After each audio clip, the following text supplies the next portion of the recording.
The inevitable mud race in Foxboro. He goes down! Hammaker down too! Could it happen again in Philadelphia? SMX Insider has the scoop from both venues. Whoa. Massive pile at the first corner! But the Chance Hymas is a winner! Yeah, it's SMX Insider previewing the Philadelphia round of Monster Energy AMA Supercross and the SMX World Championship. We're the Jasons, Weigandt and Thomas. Well, it finally happened. We've been talking about the gauntlet of open stadiums in springtime, in cities that are prone to having rain, and it finally happened. Not in Seattle, not in Birmingham, but Foxboro, huge rain. And here's what sticks out to me, besides you and I standing on the floor dealing with those weather conditions. Cooper Webb, it sure appeared that everything was lined up for him to not beat Chase Sexton, and then the last lap magic works again. I think Sexton's a better mud rider. He had Cooper Webb beat by a large margin, and Webb still pulls it off. That speaks volumes. Well, you're right. We were due. We haven't had a real mud race since San Francisco 2024, and we had gone a long time. And credit to the SMX track crew for digging us out of a literal hole many times in between to make sure we hadn't. But this was a true and real mudder. And yes, going in, I think everybody, including myself, looked at this race as a real opportunity for Chase Sexton to claw back some points. I spoke to Ian Harrison at the opening of the show, and he said the right things, but they were looking at this as an opportunity. I think that thought got reinforced after the heat race. We saw 25 seconds or so he put into Cooper Webb, really unchallenged. So they were feeling good. But I'll give you an analogy. In any sport, basketball specifically, you want the ball in someone specific's hand the very last second to take that last shot. And it really feels like that has been Cooper Webb's calling card. When it comes down to the last second in the most clutch moment of any race, Cooper Webb always stands tall, and he did it again in the most unlikely conditions. So if you're Chase Sexton, you're wondering, what do I have to do?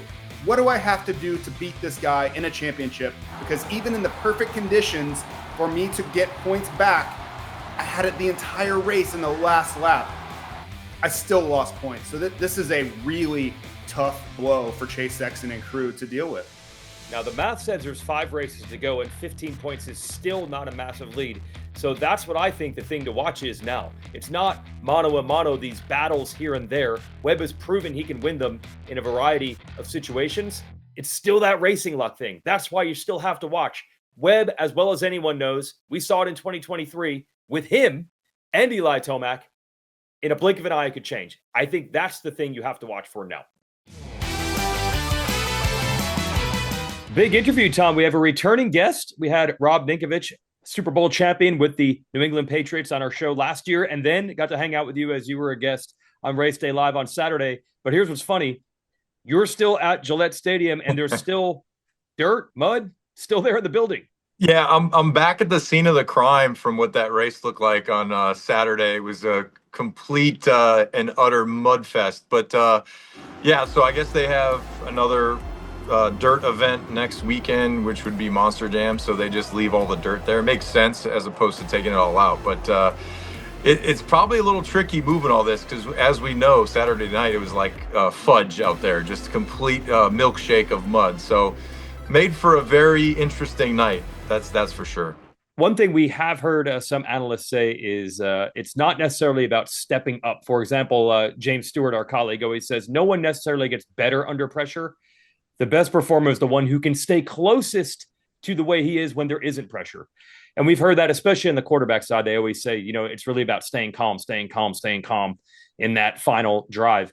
So talk about that. You've been in those situations in these close Super Bowl games and trying to, what is it? Blocking out the noise, staying within yourself. What is the key? I really think that that's where your experience comes into play and becomes a factor. Think like 2 weeks ago, right? Where Seattle potentially last lap in the main event, the 450 main, maybe Sexton makes, a little more aggressive attempt on the last turn there, but then having that experience and probably hitting the ground a few times, realize like, well, we still got a few more to go here. And if I put myself in a spot where we both go down, it's just going to hurt me. And, I think that that's where the experience of years kind of helps. And maybe that's where Coop's at right now, having all that experience, all the seasons, and then understanding, okay, I don't have to do this all in one race. There's a season here to where if I just put myself in the top 3 I'm hanging around. Then you have the final 3-week push, and then you can kind of, capitalize on other people's mistakes. And, I'm sure, even James can look back on some of his earlier races and said, like, man, if I was the fastest guy on the track, hands down, but if I just was a little more patient in certain areas, maybe I'd, stay upright and I don't have to deal with some of those, negative sides of riding over the edge, right? And that's all what moto is. It's like, okay, how can you stay on the edge where you're fast, but not over to where you're out of control? And, the best guys, think Tomac, even Eli, like he's very smart and, not hitting the ground and, being within his comfort zone, but also being very fast. And I think that comes with experience. Hey, I want to talk about one of the rising stars in the 250 class, Hayden Deegan. He's a magnet for attention on and off the track. And you've actually worked on the media side yourself. I know in your space in the NFL, one of the goals is to try to keep the media noise away. You give the locker room quotes, try not to give fodder, try not to give gossip. Deegan leans in. Talk about trying to work both sides there, where he's got enough on his plate as an athlete and he wants to do it that way. And what a challenge that is to keep both of those pots boiling at the same time. Well, I think he's probably having some advice from the old man up top that's saying, listen, like, press is press. It really doesn't, let's stay under control here, but even the whole car thing, and let's come out in the orange jumpsuit, but hey, maybe we sell a bunch of t-shirts after this, right? It's playing it on both sides to where you're being smart, not being too crazy, because at the end of the day, you have to win. At the end of the day, it's about winning. So if you are having all these things and, stuff outside of the track and moto, but you're not coming in first place, you're not winning, you're not in championship hunt, then it becomes a problem. But if you're winning and you're able to stay competitive, which, Hayden as a young kid, I think back on when I was his age, right? You have the success and you have all the popularity, and the Yamaha truck has a line around it, right? Everybody wants his autograph, and social media platforms now have changed dramatically from what they were, when we were kids, right? think about, McGrath or Emig, if they had an Instagram account, right? It would just be crazy. So for me, I think Brian probably is, his dad probably understands that the most. Like, hey, this is about, let's capitalize on your popularity, but I'm also going to keep you humble and I'm going to keep you hungry, which all great, whoever you are, you could be a football player, basketball player. The greats are always hungry. So now we'll get down to prediction time, and 5 rounds to go. We're going to Philadelphia. I'm not sure how you feel about Philadelphia. I'm going to guess probably not great. Might be raining.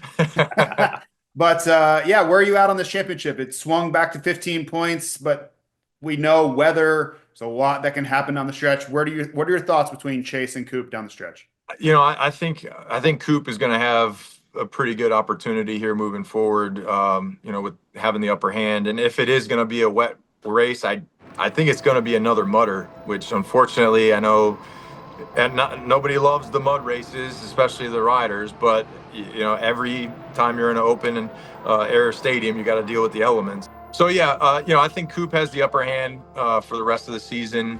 And, Chase, I think Chase has had a really good, consistent season. But just like every year, it all comes down to that last 2 minutes, right? The last couple laps. And even Seattle, right? Like, there's just a little bobble there in the last minute of the race, which then he loses his position. And, there's these little things that I think if he can correct, he'll be right there for winning the championship. But until he gets that, he's still going to be, maybe getting edged out by guys like Coop, who they seem to figure it out at the end of the race, right? And they're able to charge and make the passes that they need to make and win. So with that and his mentality, I think Coop is probably going to take it. Love to have a little bit of outside ideas there. So you're welcome anytime. And cool that you went back to the stadium too. So as always, thanks for being a fan, Rob. All right. See you guys. Take care. Have a good race in the old Philly.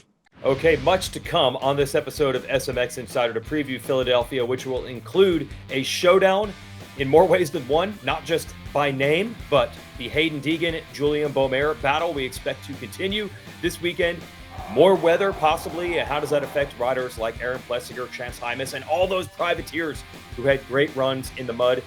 And we've already made some history in this championship. We'll get into all that next.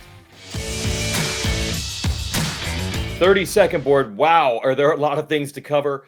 Starting with the East-West showdown coming up in Philadelphia this Saturday. We talked about it a lot at the end of the previous West race in Seattle, JT, where you were on the podium, where Hayden Deegan and Julien Beaumer were exchanging shots at each other in multiple ways.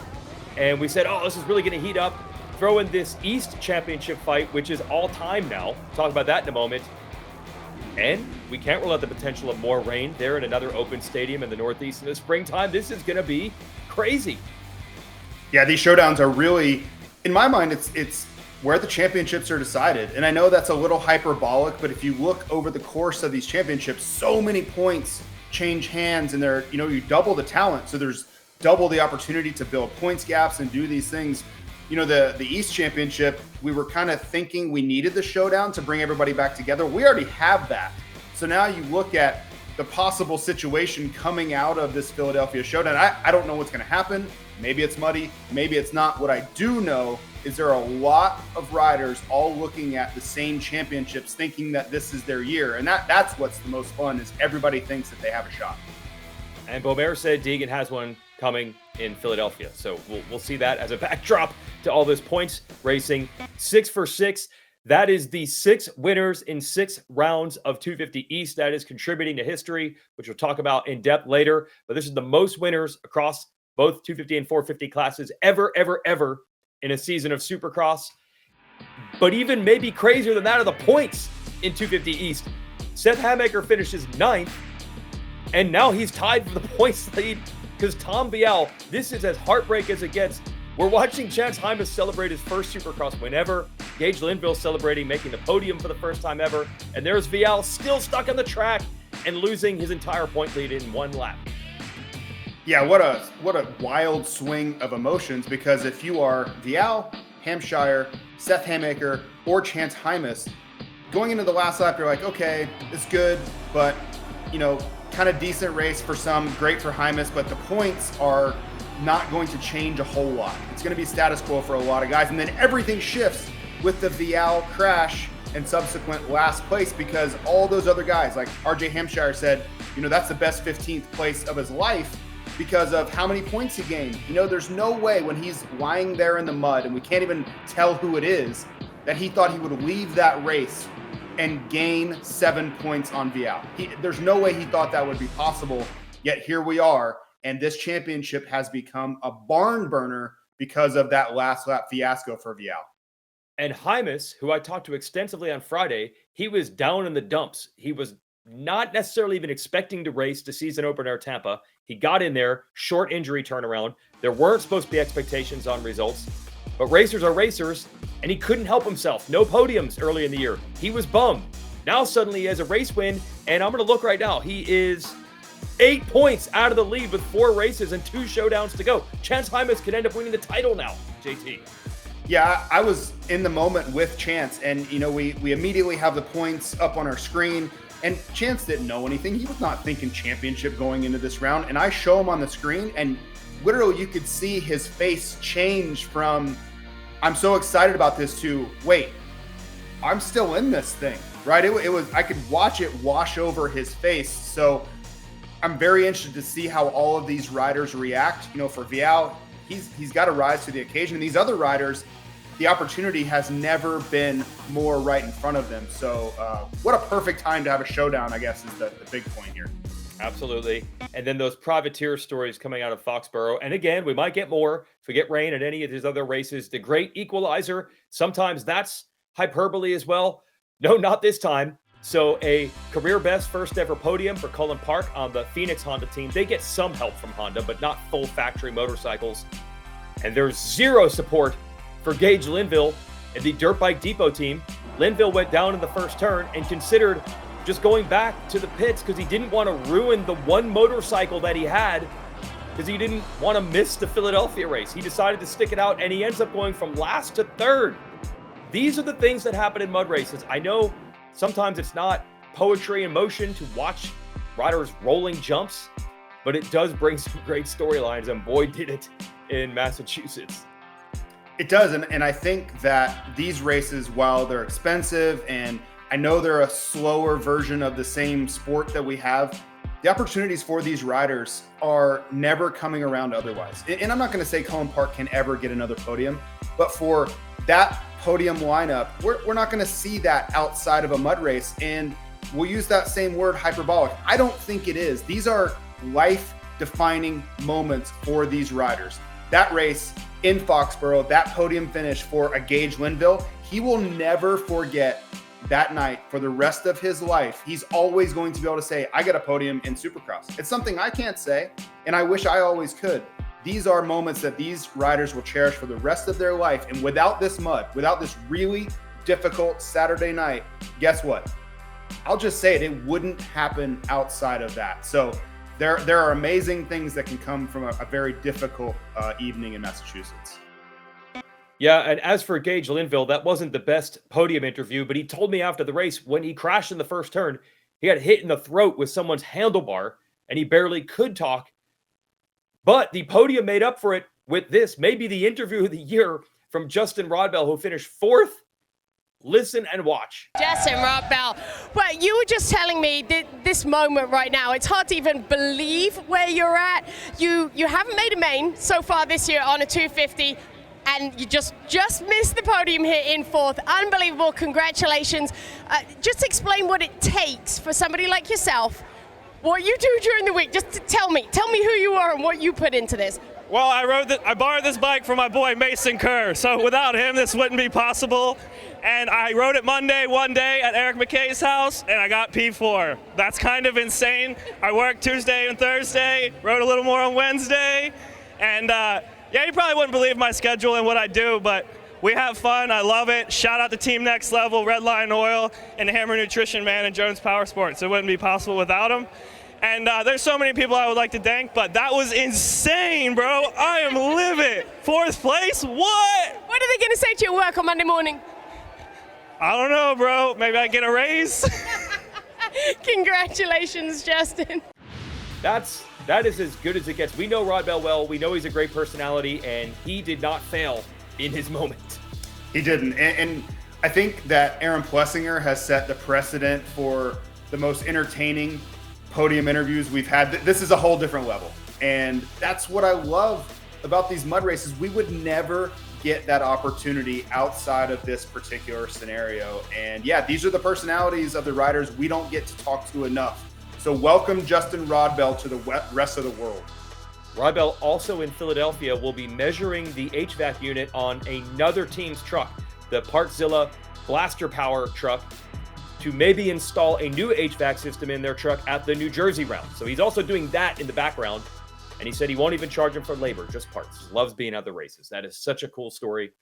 On a completely different level, or the millions and millions of dollars up for grabs between Chase Sexton and Cooper Webb, battling for the 450 Supercross title. We touched on this at the beginning. Everything indicated Sexton would be making up points on this night. He did not. So 15 points, 5 rounds. What's the scenario here for Sexton over the next couple of races, JT? Well, I still believe, even though we have this Foxboro outlier, I still believe that mud races help Sexton net above everything else. I think it is an opportunity for him. And we have a nasty forecast this weekend. We don't know what Rutherford or Pittsburgh look like yet, but he still has to look at that as an opportunity moving forward. Now, the problem, though, is he's starting to run out of time. And yes, 5 races is a lot of time left, but let's think about where we were leaving Indianapolis for the first and only off weekend of Montreal Supercross Series. There's a 15-point lead, and everybody's like, oh, that was a big one for Webb. Now we're going in an off week. Well, now we're 3 rounds removed. We've had all of this craziness, and guess where we are? We're in the exact same spot, 15 points. So if you're Webb, you're looking at it and say, that's fine. You keep clicking off the races, I'll see you in 3 more, and hopefully I'm still up 15. And for Sexton, he starts to get worried because every weekend that goes by that he doesn't make up points, let alone lose points to the lead, it's a problem. Because now, not only do you have to beat Cooper Webb, You have to beat a clock that is working against you. And these 5 races left are going to go by in a flash. He cannot miss opportunities. He had one in Foxboro, a huge one with 1 lap to go, and he let it slip. He cannot afford to do that again. I'm going to say even once. He cannot allow that to happen again.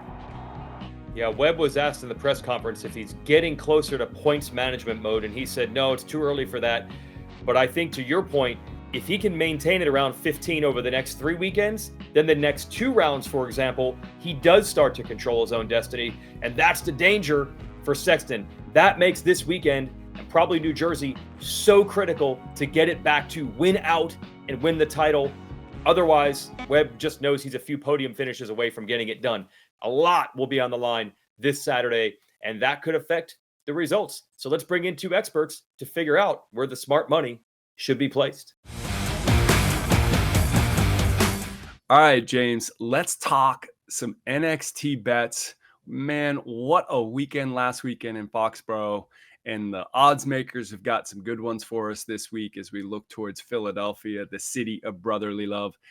Title favorites, James. Cooper Webb is now a -691. He has made a pretty significant jump in the odds to be the title favorite. My question to you, we still have 5 rounds left and 150 points on the line. He's got a 15-point lead. Is he deserving of true title favorite status here? Is this his title to take now? Well, I mean, if you look at the way his season's been going, I mean, he's only gotten stronger. And I think last weekend was another case of that. I mean, there was a moment in that race where I think Cooper realized that, look, I need to figure this out because, you know, at that point, he goes down for the second time, Chase is in front of him, and the way Chase rode in that heat race, Cooper knew that there was a momentum shift, and dude just started letting have it. He started riding, which was awesome to see. So I think the odds makers has him favored, and yes, you could say it's his title to lose, but just like what we saw last weekend, I mean, you can have that this weekend. There's just a lot of things that's out of his play. So if you're going up and you're going to say Cooper Webb straight up, let's go racing, will Chase beat him or not? You would look at Cooper Webb as the favorite, but that's why we go racing, and you never know what Mother Nature does. Alrighty, James, let's talk head-to-head. I've got one this week. Justin Barcia versus Justin Cooper, both guys from New York. The odds makers have him dead even at a -115. So it's a toss-up on who the odds makers are saying. But Justin Cooper has had the advantage. He's taken 8 of the 12 rounds over Justin Barcia when we look at head-to-head. What do you think, James? Well, in this circumstance, I can't really be wrong because it really is a pick 'em. They're both even. And when you look at the possible weather for this weekend, it really does come down to just, you know, who stays up, really. You know, Justin Cooper is a great starter. He was out front last weekend, but he had some troubles, and Justin Barcia feed off, just kept coming, doing what he does, and, you know, ends up beating them. So when you look at just the layout, the track, and the history of what we just saw last weekend and possibly having another rain race, you just got to lean towards Justin Barcia. You know why? Because when things go wrong, it just seems like it doesn't really matter to him. He's always riding like that. So in the mud, you got 2 contrasts of style. Justin Cooper, very smooth, really easy on the throttle, which works well for the mud. Or you go to opposite, and Justin Barcia just let it hang out. And I believe that letting it hang out this weekend is going to be the way to go. So I'm going Justin Barcia for the W on this one. I like it, James. And man, how fun is it to watch Justin Barcia when he's just letting it hang out? Well, folks, make sure you go check out your local sports book. The lines will change as you guys are making bets this week. And James, can't wait to see you in Philly. Okay, we're going to continue to talk numbers here on SMX Insider, and this is the all-time record. Blew past this one quickly. So we had Clinton Fowler, our statistician, on recently saying a few more wins, and this could be the season with the most winners ever. Well, it didn't take long. As soon as Chance Hymas became another new winner, that set the mark, 17 winners amongst both classes in that same season, most ever. Then Plessinger's win makes it 18. So, yes, this is a season we thought would be defined by what we missed with Jet Lawrence, Hunter Lawrence, Eli Tomac, many others going out with injury. We've lost Jason Anderson now, it seems, for a while. But no, I don't think that season's going to be remembered for that. It's going to be remembered for this great parody. Yes, and this is such a fantastic L for Clinton Fowler, because this is 2 years in a row where he thought that we would have just a couple winners and it'll be a dominant season. And we have had anything but that. And you could say that injuries have played a role, because I think if Tomac and Jet Lawrence, and you could even throw Hunter in there, if they were in, yes, I think there would have been more wins absorbed by especially Jet and Eli. But that's not what this sport is. You have to be ready for the unexpected. And if you want parity, this is a renaissance year for you, because you can absolutely count on one thing, and that's having no idea what's going to happen when the gate drops. Yeah, we love it. And still, Tom Vial hasn't won a race. To name one rider that could get a win and make it 19, maybe we'll have 20 by the time it's over. And a new rider will be entering the field starting this weekend. I don't know if we're saying that Dean's going to win a race, but it is awesome to get Dean Wilson back into Supercross over these last couple rounds as the fill-in. And Lars Lindstrom, the team manager over there at Honda HRC Progressive, JT, continues to rewrite the book on Honda's image with a Grandpa Earl video. We talked about this last week. Lars is so different than what we were used to of Team Honda in the past, and Dean Wilson fits that personality so well. No, this is great. And we talked about it last week and kind of had an inkling what was going to happen. But I think for Dean, he's in the twilight of his career. You know, this is opportunity for both sides. I think for Honda, it's continue to change the historic image. They are so fun to be around. They have so much personality where it just felt so corporate going back 40 years. And Dean is the perfect rider to continue with that narrative. He has so much personality in this YouTube angle, which really, I think, connects with the youth of the world. So it's going to be fun to watch. Hopefully they get some great results along the way. And, oh yeah, we're just adding one more great rider to the mix as well.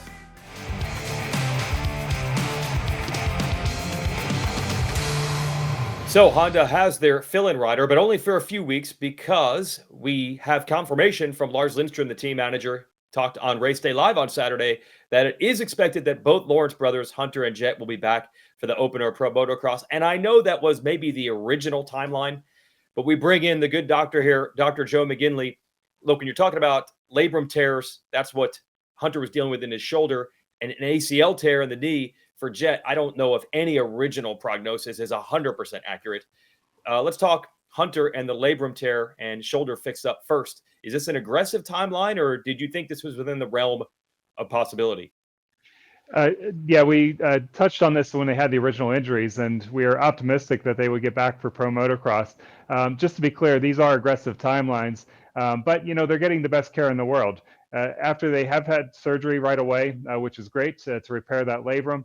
I'm sure Hunter has been under all type of care afterwards with the physiologist, as far as decreasing the inflammation, making sure there's no scar tissue, making sure that shoulder's strong, and getting him back on the bike. So I'm sure he'll be ready to go by that first round. The big thing is going to be time off the bike, being at that race pace for that first round. As much as that shoulder could be healed, you still have to have your rest of the body ready. You have to be strong enough, and you have to be able to withstand the pressures of racing. But it's great to see Hunter getting back out there, and excited to see him at the starting line for the first national. All right, so let's talk about his brother Jet. And I think everybody's shocked with the news that he's going to be riding pretty soon. I thought it was going to be pretty close, a week or two out. Sounds like he's going to be on the bike a little bit sooner than that. And I'm hearing about these new procedures, maybe not brand new, but newish procedures that are getting these riders back on track and out there more quickly. Is that something you do? I'm sure you know about these things, but I think they're the normal timelines and time frames for this ACL surgery. It seems like it's really shortening up, and I would love your insight on how are these riders getting back so quickly? Yeah, fascinating topic. So, you know, you have to look at the sport. So a lot of people are comparing ACL injuries and ACL recoveries based on what they see in the NFL and football. But that's quite a bit different scenario in the forces they're putting on their knee. So say a running back, for example, they're sprinting down the field and cutting at high speeds and high forces. Motocross, ideally, you're going to be in a more fixed position on the bike. You're going to have braces on there. You're not under the same stressors. So the timeline is absolutely getting pushed in sports like motocross and supercross, where the surgeries are great. They're getting the reconstructions done early. And then there's all type of options for the post-operative care, which probably wasn't available 10 to 15 years ago. A lot of the stuff we do in our clinic is everything after that ACL is repaired. That's what we work on to get the athletes back out there sooner and stronger. We've touched on some of those topics, such as cell therapies, PRP, stem cells. There's a whole other plethora of techniques and technologies that they can use.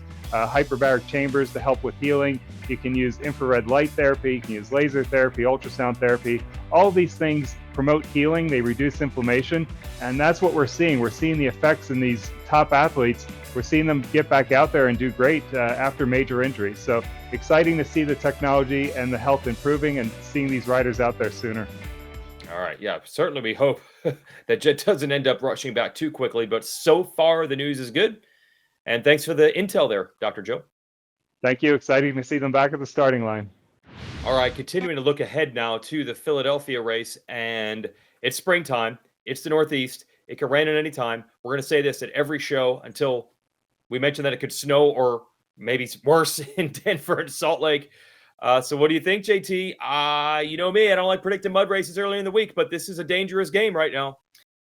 Yeah, well, we had a last-minute change to the track. I think, we didn't see it last week. We did in Seattle, but I think in the end it's for the best. You try to understand what the weather is going to do to a racetrack and accommodate that. The one big change that I want to talk about is the whoops. On the original track map, there was a double leading into a set of whoops that would have been pretty fast coming off that double, and riders would have been able to blitz in reasonable conditions. Now they go the other way, coming right out of a 180-degree corner. Now, this is a big benefit for riders like Justin Cooper, riders like Cooper Webb. This helps them in their jumping prowess because when you come out of that corner, they can stick to the inside in that corner and get right to jumping. If you have to double coming in, there's a lot of momentum that you have to decide what to do with. And if you are Chase Sexton, if you're Malcolm Stewart, the best blitzers, even Ken Roxon with a hurt shoulder and ankle, they can use all that momentum and even speed up entering the whoops and make up time, where that momentum works against Cooper Webb and Justin Cooper because now they have to even slow down to pick up their jumping rhythm. So it seems like a very subtle change, but when it comes to how these riders attack the racetrack and what the results look like, it can loom large. Yes, and I know that if you watch the Foxboro race, you're thinking, whoops are out the window. We see more often than not, as I like to predict, the rain doesn't always result in the full mutter. It could have a slight impact where the whoops are now left in that new configuration, and that really might be a factor. But if it does end up being a full mutter, I think we have to officially say it. Aaron Plessinger has the genetics. His father was a mutter, Hall of Fame off-road rider. He's always said he loves mud races, but now he's got it in the bank, JT. 2 mud race victories. So I feel like if it rains from now on, he's the guy you got to pick. You have to. And there were a few races where I was kind of like, did we get this wrong? Like, I thought he was great in the mud, and he just kind of wasn't. But there's no doubt now. We've seen enough to declare him a great mud rider moving forward. And anytime the skies open up, much to your chagrin, Weege, it's going to happen again at some point. We're going to get a mud race. We have to point to AP. And these things pick up momentum. These concepts reinforce themselves both in confidence and also in practical terms. Everybody's going to expect AP to do well, including himself. And just moving forward, we talked about it this whole season. We have a gauntlet of outdoor venues to go. No one's saying that AP can't be a multi-time winner this series. And one more topic to hit, the actual track map in Philadelphia. JT, you talked about the whoops and the change there extensively. What else sticks out when you look at this? Well, I think the rhythm sections, we saw how powerful it can be for riders like McElrath and Sexton in the heat races to put those doubles together. So watch for that. If they can find ways to keep the momentum going and, as easy as it sounds, just double through the rhythm sections, or as Phil Nicoletti would say, just do the jumps, that really matters. And the other note, I looked at the start. Now, it's a similar distance we've seen, but it turns really tight. It doesn't cross the second lane in the first corner and give those riders from the outside time to cut across and carry speed around the outside. The tighter that first corner, the more it leans towards the inside gates being better because they can just stick to the inside all the way around. So I think it hurts the guys that like to start on the outside, the Justin Coopers, the guys I know that were not there, but the Tomac's, the Hunter Lawrences, those guys like to go outside. This doesn't help them. So watch for the inside gates to kind of rue the day.